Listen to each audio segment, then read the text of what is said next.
मुकद्दस Samuel की दूसरी किताब 12वां बाब उसकी आयत नंबर 13 और 14, ये दो भी आप पढ़ेंगे आज। मुकद्दस कलाम में इस तरह लिखा है, तब दाऊद ने नातन से कहा, मैंने खुदावंद का गुनाह किया। नातन ने दाऊद से कहा कि खुदावंद ने भी तेरा गुनाह बख्शा, तू मरेगा नहीं। तो भी चूंकि तूने इस काम से खुदावंद के दुश्मनों को कुफर बकने का बड़ा मौका दिया, इसलिए वो लड़का भी जो तुझसे पैदा होगा मर जाएगा। मुकद्दस कलाम का पढ़ा सुना जाए हम सब के लिए। आमीन। सब तशरीफ रखिए। मुकद्दस दाऊद नबी का ये बड़ा मशहूर व मरूफ वाकया है जिससे हर खासवाम जो है वो वाकिफ है कि मुकद्दस दाऊद नबी की हयात मुबारका में स्वाय इस काम के हित्ती औरिया की बीवी को ले लिया, और आज तक उसकी बीवी को ले लिया, बल्कि हित्ती औरिया को भी नाहक कत्ल करवा दिया, जंग में मरवा दिया। ये वाकया मैंने थोड़ा सा पस मंजर आपको समझाने के लिए शेयर किया है ताकि आपके माइंड में एक थीम बन जाए, आपको पता चले कि पीछे बात हो क्या रही है, क्यों खुदा ने अपने बंदा नातन नबी को भेजा। और नातन नबी, मुकद्दस नातन नबी खुदा का मुंह होते हुए, क्योंकि नबी क्या है खुदा का, नबी क्या होते हैं खुदा का मुंह होते हैं, तो मुकद्दस नातन नबी खुदा का मुंह होते हुए मुकद्दस दाऊद नबी से क्या गुफ्तगू करता है, मतलब कि डायरेक्ट खुदा की और मुकद्दस दाऊद की आपस में क्या हो रही है, गुफ्तगू हो रही है। जो ही मुकद्दस नातन नबी ने आकर मुकद्दस दाऊद को रियलाइज करवाया कि ये गड़बड़ हो गई है, ये मामला यहां पे खराब हो गया, तो मुकद्दस दाऊद नबी को बात समझ में आ गई, काम तो वाकई खराब हुआ, काम तो वाकई खराब हुआ। और मुकद्दस दाऊद नबी ने उस बात का इकरार करने में देर नहीं की। बात समझ में आ रही है? मुकद्दस दाऊद नबी ने जो काम किया उसका इकरार करने में फिर देर नहीं की। और मैं कई मरतबा जब इन आयात को पढ़ता हूं तो मैं बड़ा हैरान हो जाता हूं, मैं बड़ी कश्मकश में मुब्तला हो जाता हूं कि देखें, जो ही मुकद्दस दाऊद नबी ने ये बात कही कि मैंने खुदावंद का गुनाह किया, और आगे से जवाब क्या आता है, फौरन उसी लम्हा मुकद्दस नातन नबी खुदा की आवाज पहुंचाते हैं कि खुदा ने भी तेरा गुनाह बख्शा। क्या खुदा इतनी जल्दी बख्श देता है? क्या हमें टाइम लगा बख्शिश में? टाइम लगा? लग रहा है कि टाइम लगा बख्शिश होने में? इसी में एक बड़ा खास पॉइंट है जो आज हम समझने वाले हैं। गुजरे साल में, अब मुकद्दस दाऊद नबी का जो वाकया उसको थोड़ी देर के लिए स्किप करेंगे, वो मैंने क्लियर कर दिया कि बात कहां से शुरू हुई है। अब हमारी और खुदा की बात होने वाली है, इस बात को समझें। गुजरे साल में मैं किसी को यहां पे बुला के नहीं पूछने वाला कि गुजरे साल में आपने कोई ऐसा काम किया। थोड़ी देर के लिए, चंद सेकंड के लिए खामोशी इख्तियार करते हैं और गुजरे सारे साल में थोड़ा सा खुद को रियलाइज करें। मुकद्दस दाऊद को तो मुकद्दस नातन नबी ने आके झंझोड़ा, आज हमें खुद अपने आप को झंझोड़ने की जरूरत है, खुद अपने आप को रियलाइज करवाना है कि गुजरे सारे साल में कौन से ऐसे काम मुझसे हुए हैं। कोई एक ऐसा हुआ हो या दो ऐसे हुए हो या कोई ऐसे काम हुए हो कि जिनसे आगे क्या लिखा हुआ? खुदावंद ने भी तेरा गुनाह बख्शा, तू मरेगा नहीं, लेकिन चूंकि तूने इस काम से खुदावंद के दुश्मनों को कुफर पकड़ने का बड़ा मौका दिया। जो पॉइंट समझाना चाह रहा हूं वो समझ में आ रही है बात? कि उन कामों को या उन बातों को गुजरे साल में जो हमसे सरजद हुई हैं, मुझे नहीं पता कि किससे क्या हुआ है, मैं किसी एक की बात नहीं कर रहा, खुद को भी मैं आपके साथ ही रख रहा हूं कि गुजरे साल में कोई ऐसा काम हुआ हो या कोई ऐसे काम हुए हो, एक हुआ हो या दो हुए हो, कि जिनसे खुदावन के दुश्मनों को उसके खिलाफ कुफर बकने का बड़ा मौका मिला हो। कि हमारे जिस फेल से, हमारे जिस काम से किसी ने ये कहा हो, ओंजते बड़े नमाजी, ओंजते बड़े दुआगो बन दे, ओंजते बड़े रास्तबाज बन दे, ओंजते बड़े चर्च जाते हैं, ओंजते बड़ियां दुआवां करते हैं, ओंजते बड़े रोजे रखते हैं, ओंजते कदी ना नागा नहीं कीता। इस तरह की बातें जब कोई करता है तो वो दरहकीकत किसको टीज कर रहा है, किसके खिलाफ बोल रहा है, बदनामी किसकी हो रही है, तौहीद किसकी हो रही है, सबब क्या है, सबब क्या है, किसके सबब से हुआ? तो क्या ऐसा हुआ गुजरे साल में? मुझे जवाब दीजिए, बल्कि खुद अपने आप को जवाब दीजिए। मुझे क्या जवाब देना, अपने आप को जवाब दीजिए, अपने आप से पूछिए कि क्या गुजरे साल में कोई ऐसा फेल सरजद हुआ? बाजों का तो लोग कहते नहीं है, बाजों का तो लोग मुंह पे नहीं कहते, कुंज बड़े बड़े प्रेसी बन गए। हो सकता है कि किसी को सोचने का ही मौका मिल गया हो, मुंह पे ना किसी ने आके कहा हो। मैं ये कह रहा हूं ना कि खुद याद करें कि गुजरे साल में कोई ऐसा काम हुआ हो, तो हो सकता है कि हमारे ज़हन में आया हो कि नहीं किसी ने आके मैं कहा तो नहीं, तो भाई हो सकता है ना मुंह पे ना कहा हो, किसी दूसरे के साथ ही बात की हो, ऐसा भी तो हो सकता है। और अमूमन होता ऐसा ही है, अमूमन होता ऐसा ही है कि मुंह पे कोई नहीं कहता, बाद में बात निकलती है कि फलाना ऐसा है। तो यहां पर क्या लिखा हुआ है? खुदावंद ने भी तेरा गुनाह बख्शा, तू मरेगा नहीं, लेकिन चूंकि तूने खुदावंद के दुश्मनों को कुफर बकने का बड़ा मौका दिया। क्या मौका दिया? गुजरे साल में को मौका दिया?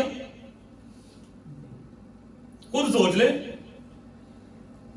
आज रात इस पे गौर कीजिएगा कि अगर मौका दिया तो ये हमने दुबाइया सेशन जो किया अभी, उसमें क्या था? आदम सब क्या था उसमें? उस परवरदिगार आलम से बख्शिश ही तलब की जा रही थी कि कुछ और मांग रहे थे, बख्शिश ही मांग रहे थे कि खुदाया तुम माफ फरमा। खुदा उनका बंदा फरमाता है तू मरेगा नहीं, बख्श तो खुदा ने तुझे दिया, लेकिन चूंकि तूने खुदा के दुश्मनों को कुफर बकने का बड़ा मौका दिया, लिहाजा सजा तो बनती है, सजा तो बनती है। बगैर सजा के खुदा छोड़ेगा नहीं।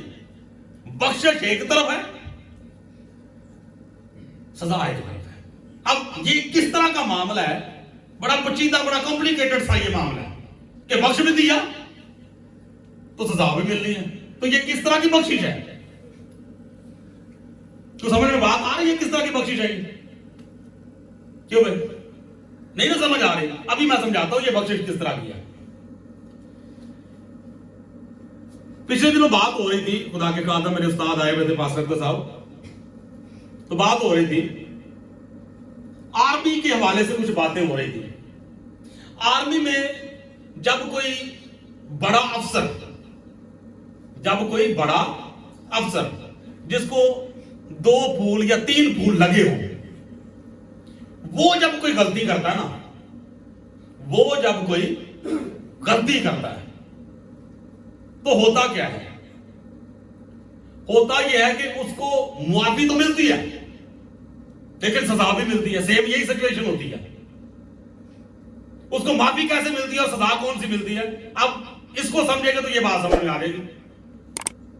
माफी उसको किस तरह से मिलती है कि उसको आर्मी में से किक आउट नहीं किया जाता, निकाला नहीं जाता कि छुट्टी फारगा तू।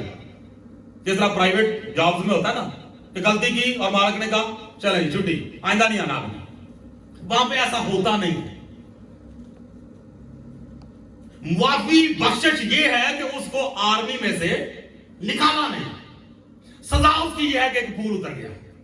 अगर 2 थे तो 1 उतर गया, पीछे 1 रह गया। अगर 3 थे तो 1 उतर गया, पीछे 2 रह गया। अब ये बेइज्जती, ये इंसल्ट, आप मुझे बताएं उसके लिए क्या मायने रखती है कि जिस अफसर का फूल उतर जाए उससे पूछे कि ये हुआ क्या उसके साथ। बख्शिश भी हुई, सजा भी मिली। सेम यही सिचुएशन है यहां पर। तो खुदा ने क्या कहा? क्यों खुदा ने फौरन बख्श दिया? अब समझ में आई बात की। पहले मैंने पूछा कि इतनी जल्दी बख्शिश क्यों होगी भाई? फौरन खुदावंद के बंदे ने कहा मैंने खुदावंद का गुनाह किया। तो मुकद्दस नातन नबी कहते हैं खुदावंद ने भी तेरा गुनाह बख्शा। उसी टाइम उन्हीं पांव पे, उन्हीं कदमों में जवाब आ गया कि खुदावंद ने भी तेरा गुनाह बख्शा। तू मरेगा नहीं, तू नहीं मरेगा, क्योंकि तूने खुदावंद के दुश्मनों को इस काम से कुफर बकने का बड़ा मौका दिया, लिहाजा वो बच्चा जो तुझसे पैदा होगा वो मरेगा। ये सजा है। लिखा है कि खुदावंद का बंदा चला गया और जाकर जमीन पर बैठ गया। उसको बख्शिश भी समझ में आ गई, उसको सजा भी समझ में आ गई। अब हमारे मौजूदा दौर में इस तरह के रास्तबाज है, ना उनको सजा समझ में आती है ना उनको बख्शिश समझ में आती है कि हमारी सजा कहां पे है और हमारी बख्शिश कहां पे है। तो फिर भी उसी टक्कर पे, उसी रूटीन पे जो वो चल पड़ते हैं। कहां ठीक है, शुक्र है खुदावंद, बड़ी मौज लगी। भाई मौज कैसी लगी है? ये खुदावंद का बंदा जिसकी बख्शिश हो गई है उससे पूछे कि मौज लगी है कि नहीं लगी। खुदावंद ने भी तेरा गुनाह बख्शा, तू मरेगा नहीं, वो बच्चा जो तुझसे पैदा हुआ वो मरेगा। और खुदावंद का बंदा चला गया और जाकर जमीन पर बैठ गया, दरवाजा बंद कर लिया। और कितने दिन बैठा रहा? 7 दिन। 7 दिन बैठा रहा खुदा के हजूर। किस लिए? हिद्दियोरिया को मरवा दिया, उसकी बीवी ले ली, उससे बेटा पैदा हुआ। अब वो बेटा जो है वो किस खाते में आ रहा है मुझे बताइए जरा। जायज है कि नाजायज है? नाजायज है ना। 7 दिन किसके लिए बैठा? तो बनता है। इसी बात को अपने ऊपर हम अप्लाई करते हैं। इसी बात को अपने ऊपर हम अप्लाई करते हैं। कई मर्तबा बहुत सारे ऐसे मामलात जिंदगी में होते हैं जो हमें पता होता है, जो हमें पता होता है कि ये किसी तरीके से भी खुदा की समझ में आने वाली बात नहीं है कि खुदा की समझ में आ जाए। हो सकता है कि एक दूसरे को हम वालवुल पा के, जरा सादे लफ्ज़ में दसना, वालवुल पा के अगले बंदे को समझा लिए नहीं असल में साडा यह मतलब है, असल जान भी है। अगला बंदा भी जदों देखदा ना कि नहीं भई अपनी गल तो हारन वाला नहीं, वो आदा चलो ठीक है मान लेंगे। खुदा को किवें मनाओगे? खुदा को भी कहेंगे, खुदा को समझा लेंगे कि नहीं ऐसे नहीं ऐसे है, समझा लेंगे। एक हवाला मेरे साथ निकालिए जरा। बाद औक़ात हम लोग ना इस तरह की हरकत करते हैं, और कई मरतबा मैं ये चाहता हूँ कि इसमें मैं अलग मैसेज दूं, लेकिन आज चूंकि टॉपिक ऐसा है तो उसमें मुझे ये याद आ गया। इमसाल की किताब निकाले जरा, अभी पिछले दिन में ये पढ़ रहा था। तो इस हवाले में हमारी उस फितरत को बड़े सादे से अल्फाजों में खुदावंद के कलाम में बयान किया गया है। उसमें लिखा यह है कि अगर तू ये कहे कि मुझे मालूम ना था, अगर तू कहे कि मुझे मालूम ना था, तो क्या दिलों के भेद जानने वाला खुदा जो दिलों और गुर्दों को जानता है इस बात को नहीं समझता कि तेरे अंदर क्या फिल्म है? बातों का हम लोग ये कहते हैं ना कि नहीं नहीं हमें पता नहीं थी है। चले इंसान को तो हम लोग ये कह के टाल देंगे, खुदा को कैसे टालेंगे? खुदा को तो नहीं टाल सकते। तो कहने का मेरे से तो मतलब यह है कि कई मर्तबा इस तरह से होता है कि हम अपनी जिंदगी में बहुत सारे ऐसे कामों, बहुत सारी ऐसी चीजों के लिए या खुदा के हुजूर जिद लगा के बैठे होते हैं। हाँ, फिर उसमें हमें ये भी पता होता है कि हम इस मकसद के लिए किसी दूसरे को दुआ का भी नहीं कह सकते। 24वें बाब की प्रार्थना। शाबाश। हम इस बात के लिए किसी दूसरे को भी दुआ की दरखास्त नहीं कर सकते। कई मरतबा इस तरह के काम होते हैं, लेकिन पर्सनली खुदा दे नाल आडा लाग बैठे होने उसे काम आते। समझ आ रही बात नहीं? ये कोई किताबी बातें नहीं मैं कर रहा, ये इंसानी फितरत है जो मेरी समझ में आती है बातें कि पर्सनली जो है खुदा दे नाल आडा लाग बैठे होने। किसी पादरी को नहीं कह सकते, क्योंकि पता होता है कि अगर खादम से बात की तो समझे कि हलक से निकली खलक ने सुनी। बात निकली, पादी साहब से पूछा तो पादी साहब ने आगे से वाले देना शुरू कर दिया, नहीं नहीं नहीं नहीं ये काम तो ठीक ही नहीं।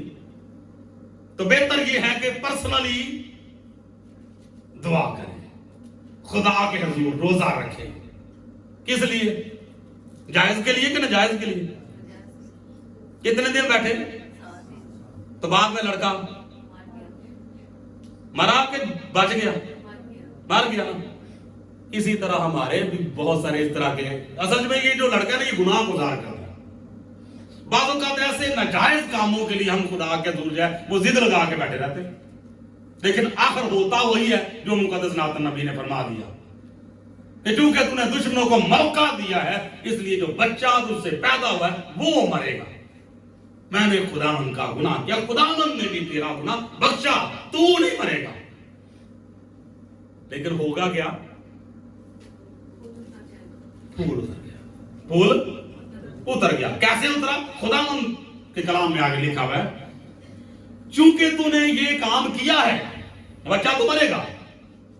अब फूल भी उतरने लगा, बच्चा तो मरेगा, लेकिन चूंकि तूने ये किया है, अब ये तलवार और शर तेरे घर से कभी जुदा नहीं होगी। मैं इस शर को जो तूने छुप के किया है तेरे घर से उठाऊंगा। और निकला वो मामला, घर से ही निकला। बच्चों में ये फेल सरजद हुआ। आज बहुत सारे खानदान जो है वो तबाहियों का शिकार हो जाते हैं। क्यों? यही वजह होती है जो खुदा के कलाम में लिखी है। तो इसलिए मेरे अजीजों, ये साल की आखिरी रात है, चंद मिनट बाकी रह गए हैं, 15 मिनट रह गए हैं, 14 मिनट। अब हम दुआ में ठहरेंगे, दुआया सेशन का फिर आगाज करेंगे। तो क्या लगता है कि हमें क्या करना चाहिए? ये नया साल जो हमारी जिंदगी में आने वाला है, इससे पहले पहले हमें क्या करना चाहिए? नंबर 1 कि गुजरे साल में जो ऐसे काम, जिस बात पे आज फोकस है, जितने ऐसे काम हमसे जाने अनजाने में, दानिस्ता तौर पर या ना दानिस्ता तौर पर सरजद हुए हैं, जिनसे हम समझते हैं कि लोगों को कुफर बकने का मौका मिला। किसके खिलाफ? खा उन्होंने हमारे मुंह पे कहा या नहीं। हो सकता है कि उन्होंने अपने तौर पे सोचा हो या लोगों ने आपस में गुफ्तगू की हो। अगर लगता है तो खुदावंद के हुजूर उन तमाम बातों का इकरार कीजिए और आइंदा आने वाले साल में कोशिश करनी है कि खुदा के दुश्मनों को कुफर बकने का मौका मिले। बस ये आज का खास मैसेज है। आखिरी एक छोटी सी स्टोरी के साथ मैं इसको वाइंड अप करूंगा, जो इसी टॉपिक के साथ मिलती जुलती है। गौर से सुनिएगा कि खुदा कितना हमारा लिहाज करता है। ये बात को आपने भूलना नहीं। ये जो अभी मैं सुनाने लगा, एक रवायत है, एक औरत ऐसी थी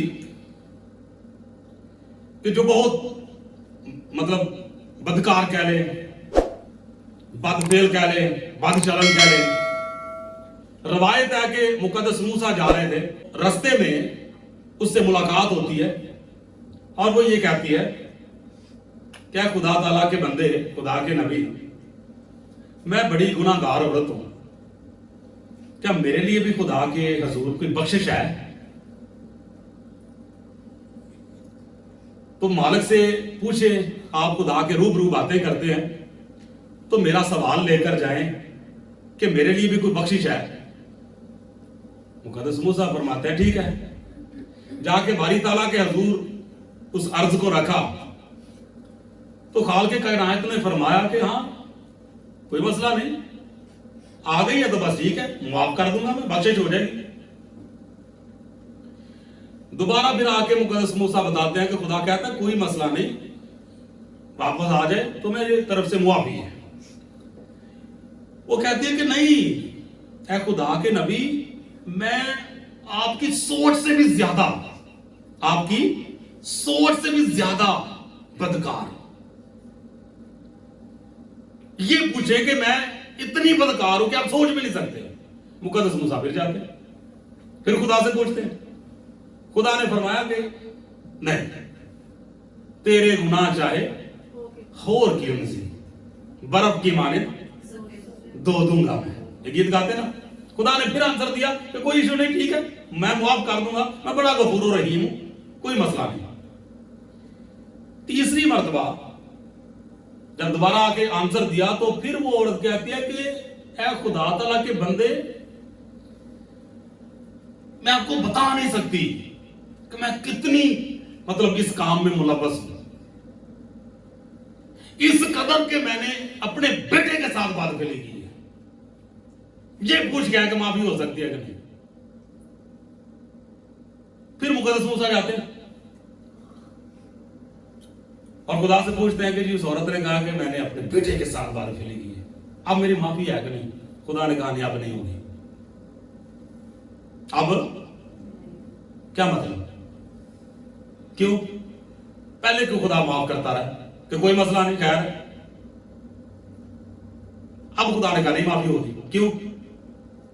खुदा को पता चला था, खुदा को पता चला कि ये मसला है, किसकी माफी मांग रही है वो, पता था ना, पहले क्यों माफ करता रहा? फिर बात समझ में आ रही है क्या कहना चाह रहे? बात इसमें यह है कि इंसान कुछ भी करे, जब तक वो चीज खुदा और उसके दरमियान रहती है, खुदा की तरफ से उसके लिए बख्शिश है। इससे पहले कि कोई और जाने, इससे पहले कि उसका पर्दाफाश हो, इससे पहले उसका राज खुल जाए,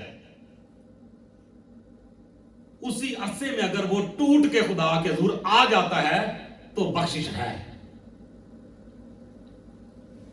लेकिन अगर सारा गांव जान ले, सारी दुनिया जान ले, ढंडोरा पिटकते, दुश्मन कुफर बक्कन लग पैन, फिर खुदा को पहले पता था कि इस औरत का क्या मसला है, ये क्यों माफी मांग रही है, क्यों मिन्नते भेज रही है मेरे हुजूर ना। खुदा को पता था ना उस टाइम भी, जब मुकद्दस मूसा जाके कहते हैं। लेकिन मुकद्दस मूसा को नहीं था पता कि ये किस चीज की माफी मांग रही है। पता था उसको, सिर्फ इतना पता था कि हाँ वो बदकार है, खुद अपने मुंह से इकरार कर रही है, तो खुदा के हुजूर ने बता दिया। लेकिन जब उसने ये बोला कि नहीं यार खुदा ताला के बंदे, तुझे पता नहीं कि मेरे से तो इतनी बड़ी बदकारी हुई है कि मैं अपने बेटे के साथ बात फैली करती नहीं। अब किसको पता चला? अब कोई तीसरा बंदा भी बीच में उस चीज का गवाह बन गया कि हाँ अच्छा एंगल है। समझ आ गई? तो मैं ये कहना चाह रहा हूं, जो खुदावंद आज हमें सिखाना चाह रहा है कि इस चीज से बचना है। अब इसमें ये गुंजाइश नहीं मैं दे रहा कि पोशीदगी से लगे रहो, जिस तक नहीं पता लगा लगे रहो, मारे जाओगे, बोधे पैटे फंसोगे। जिस तरह खुला दुश्मन जो है उसकी टेंशन कोई नहीं होती, जो छुपा दुश्मन है ना वो ज्यादा खतरनाक है। सेम इसी तरह से जेड़ा सरेआम बंदा कर लेंदा ना उसकी टेंशन नहीं कोई ना, वो ठीक है सारी दुनिया कर दी तो भी करने कल टेंशन। ते जेड़ा लुक के बंदा करे ਤੇ ਜਿੰਨਾ ਉਹ ਲੁਕ ਕੇ ਕਰਦਾ ਨਾ ਉਹਨਾਂ ਕੰਮ ਵੀ खुदा पर लुक के ही ਉਹਨੂੰ ਲਾਦਾ। चलो इसमें ये रायत नहीं मिल रही कि ठीक है भाई चुप के अगर कोई बंदा, मैं ये कहना चाह रहा हूं कि अगर आज का ये पैगाम सुनने से पहले अगर सोच ऐसी है, जिंदगी में कोई ऐसा फेल है, तो इससे पहले कि उसका ढंढोरा पीटा जाए, इससे पहले कि लोग उसकी मनादी करना शुरू कर दें, इससे पहले कि जो है वो सोशल मीडिया पे वायरल होना शुरू हो जाए, आज हमारा क्यों? खुदा कहेगा उस औरत की तरह कोई मसला नहीं, तेरे गुनाह चाहे हो गया, माफी हो जाएगी। लेकिन अगर जमाने को पता चलना शुरू हो जाए या मुंह से कहना शुरू कर दे या किसी को राजदार बनाया हो साथ कि नहीं साड़ी यह भी प्रॉब्लम है, ये चीज खुदा को पसंद नहीं आती। कोई भी हो, वो खुदा का बेटा है या खुदा की बेटी है, तो बाप और बेटी का या बाप और बेटे का अगर मसला है तो दोनों सुलझा लेना, खुद ही सुलझा ले। तीसरे बंदे को बीच में इन्वॉल्व करने की जरूरत क्या है? समझ आ रही बात की? ये तीसरे से मुराद दुनिया की बात कर रहा हूं, जो दुश्मन है, जो कुफर बकना शुरू कर देते हैं। तो यही आज का ये मैसेज है, ये मेरे लिए भी है, आपके लिए भी है। आमीन। खुदावंद आप सबको और मुझे आज के इस पाक कलाम के वसीला से बरकत बख्शे। आमीन। 5 मिनट रह चुके हैं, तो इसी मसा में खुदावंद के हुजूर सभी घुटनों के बाल होंगे, इस तरह से नहीं बैठेंगे।